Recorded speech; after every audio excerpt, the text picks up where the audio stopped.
Welcome to the Compass Audiocast. I'm your host, Hawa Kambian.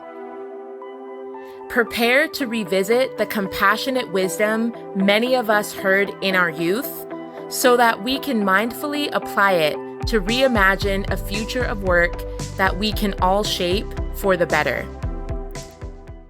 Welcome back to the Compass Audiocast. I'm so thrilled to have you here.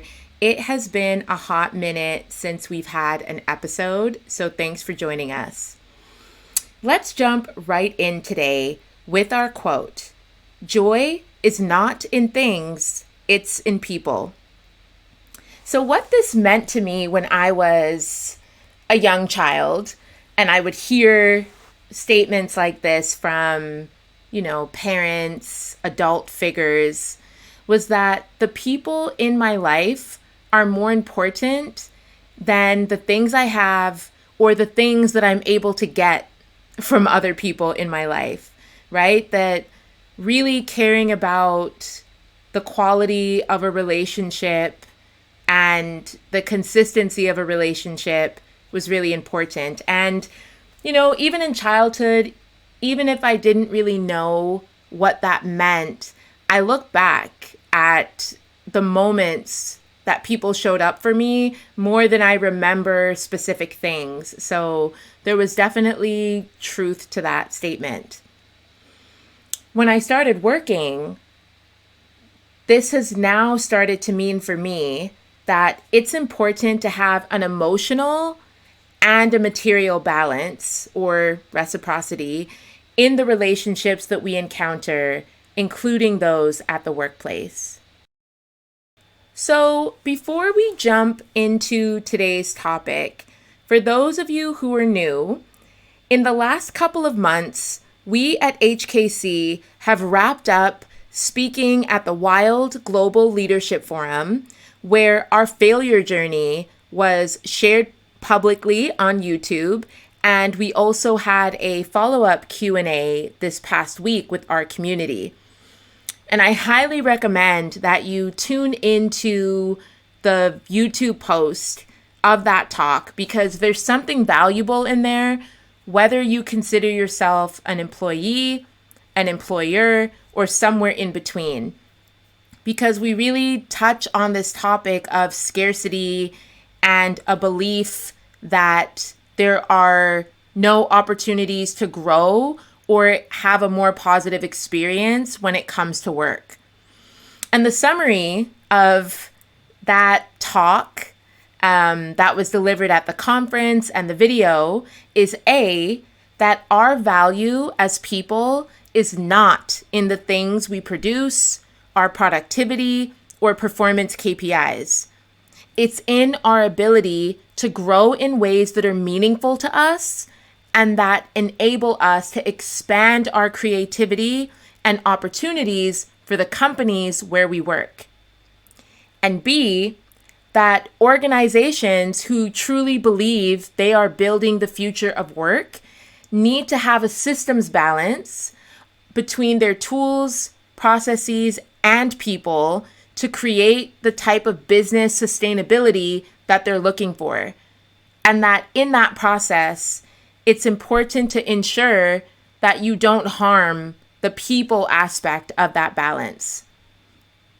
So with that understanding, and as we explore scarcity a little bit more, the truth of the matter is that this scarcity or poverty fear is really keeping all of us stuck at work.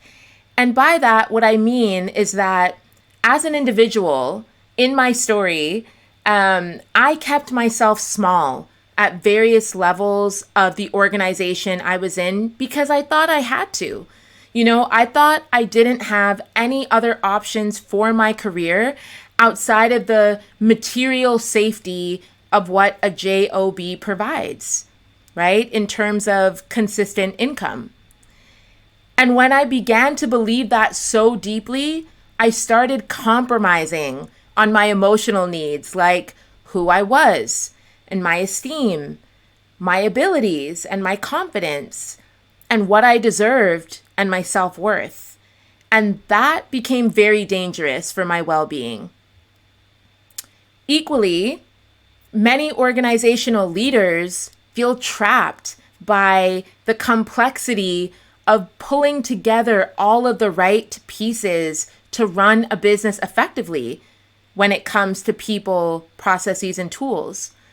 And often, because people are so complex and confusing, it can be the easiest for leaders to neglect this area. So there's usually a mindset around, great, bring in the new software. Sure, approve that new process. But to really put in the work to understand, connect, and align with people, well, that's a lot less straightforward. And so why is this a problem, right? And what are we really wanting? Where do we really want to go?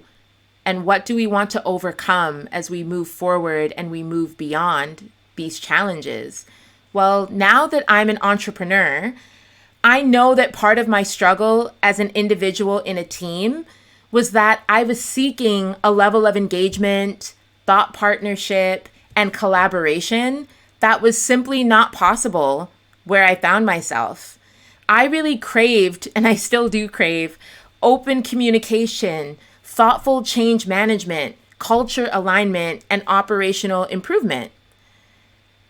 Equally, at the same time, many organizational leaders are operating in very fast-paced, complex environments where there are probably too many priorities, if we're being honest with ourselves.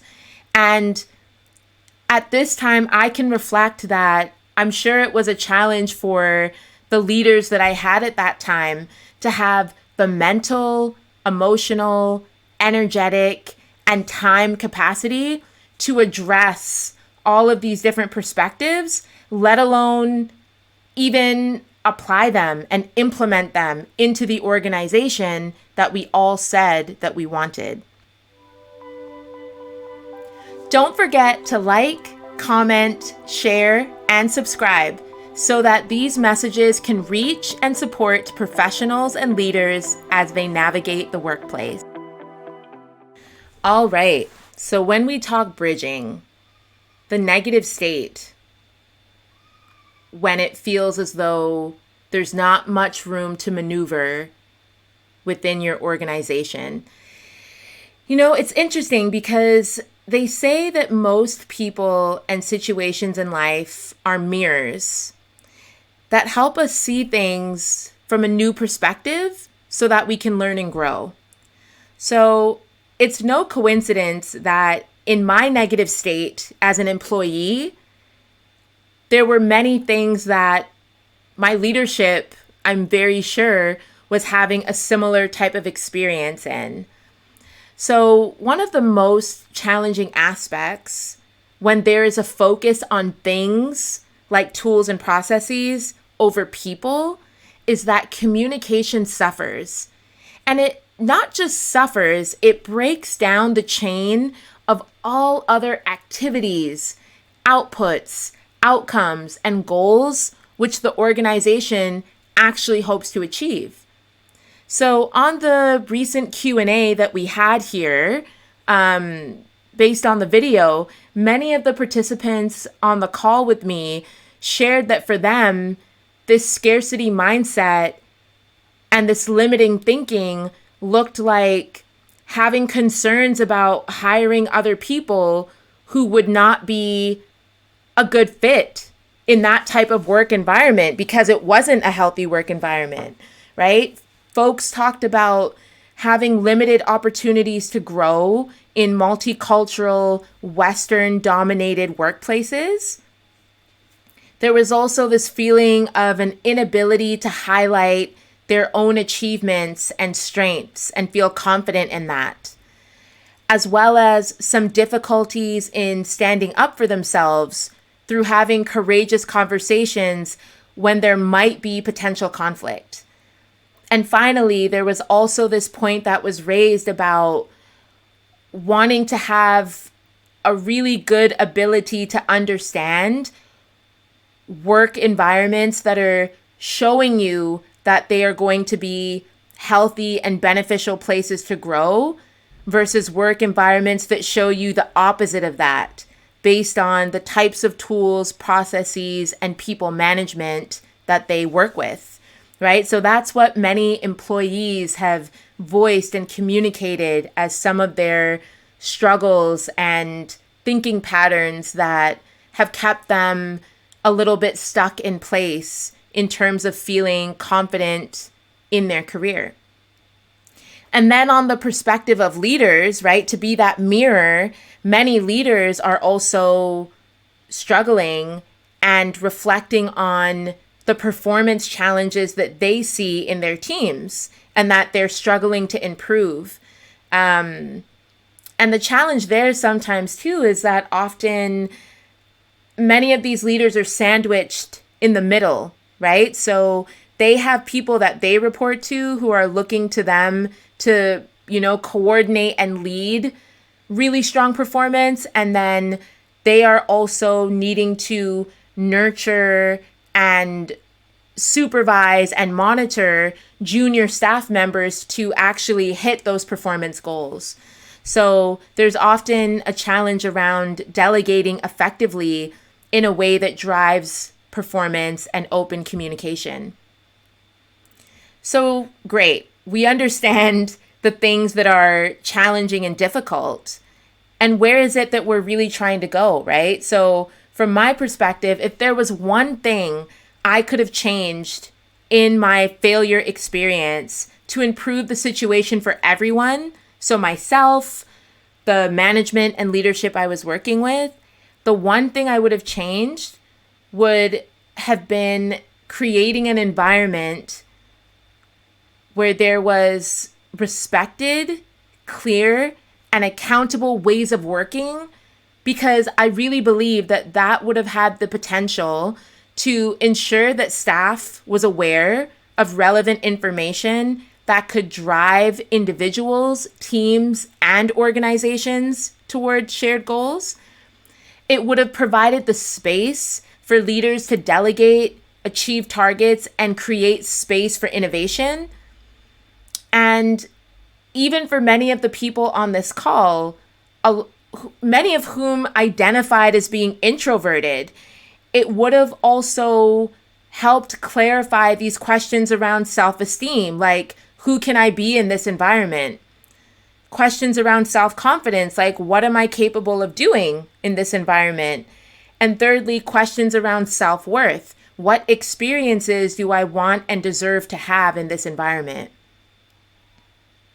So this perspective on what elements could lend a more positive experience for all of us, this is so crucial because ultimately employers and employees are facing similar challenges. It's the experience and the consequences which look different based on your perspective and where you stand. So employees are seeking better communication and the types of organizational structures that make it really clear how they fit into the bigger picture of the business, while at the same time ensuring that they can improve their opportunities for career growth, whether it's in that same company or down the line, moving into different workspaces as they grow. Whereas many employers are focused on how to strategically improve performance, doing so in a way that is sustainable, innovative, and even more personalized and personable to consumers on the outside. And what's contradictory here is that while there's often this focus on personalization and making a unique experience for customers, that very skill set is not really well practiced on the inside with employees, which would actually give companies an opportunity to learn more about how to personalize and address people's needs and to refine the approach that they're taking. And again, we touched on this around the folks who are in middle management and experience both of those tensions as people who are really trying to lead others, but are also responsible for driving performance. So we really are two sides of the same coin when it comes to the experience that employers are having and the experience that employees are having. And the future of work is really going to require the space for all of these perspectives to be validated and addressed in ways that improve the experience. And often that will involve experimenting with making changes to other aspects of work systems. So that might look like questioning what types of tools we're using to support healthy communication and stronger performance, and also looking at what are the beneficial processes that can help us be better around managing conflicts around things like communication and planning. So, solutions. So, what to do when there is more of a focus on things and the joy derived from things rather than people? First, find your why. This always gets me, especially when mission-driven organizations end up tipping the balance in the things direction more than the people direction. So it's so important to pay attention to what your organization is telling the external world and to what they're doing in the internal one. If the messaging is all about community and togetherness, and yet the internal policies are opposite, it might be time for a review. Second, reflect on how. Turn your process lens inward. Instead of figuring out the best way to deliver to your customers, leaders can also think about the best ways to deliver clear information, engaging collaboration, and shared decision-making with your internal team in ways that focus on what is actually effective for people. And you don't need to have all the answers from the jump. You can even kick off collaboration by asking people what would be more helpful, and then start to run a beta test, just like you would for customer market research. Third, reestablish your what. So when you figure out new approaches that work within your team, make them policies. Don't let them become practices that leave with manager X or director Y. Invest in the culture change work and the team to ensure that methods that support your people and therefore your company are built into your sustainability strategy. Is your organization struggling to lead, communicate, and collaborate among distributed, virtual, and remote teams for results? At HKC, we enable you to co-create a dynamic and people-centered work environment where leaders feel empowered and confident to lead their teams towards top-notch performance through leveling up key leadership behaviors, including strategic communication. Visit our website for more. So, what is the life change? What is the impact when we consider all the points made today? Well, let's bring it back to the quote, "Joy is not in things, it's in people." I stand by, on, and with that quote. I have definitely bowed out of teams and organizations in preference of environments where people communicate problems and generate solutions more collaboratively. And at some point, when it comes to wanting to feel and be successful, it's important as an individual to reflect on how much of an emotional return being in a certain workplace, role, or community adds or subtracts from your life. And while we might not all aspire to experiencing joy at work, however you identify, I think we all deserve to create and participate in experiences that don't proactively suck away whatever joy and energy we have left for life. Thanks for tuning in to the Compass Audiocast, where we bridge past, present, and positive for the future of work. Please like this post if you found it useful, share it with someone who may need to hear it, and subscribe if you want to be notified when our next one comes out. Let's work together on your leadership communication and processes for more collaboration, agility, and empowerment for the future of work. Leave me a comment to share what kind of moments make you feel joy at work with others. Thanks, and I'll see you on the next one.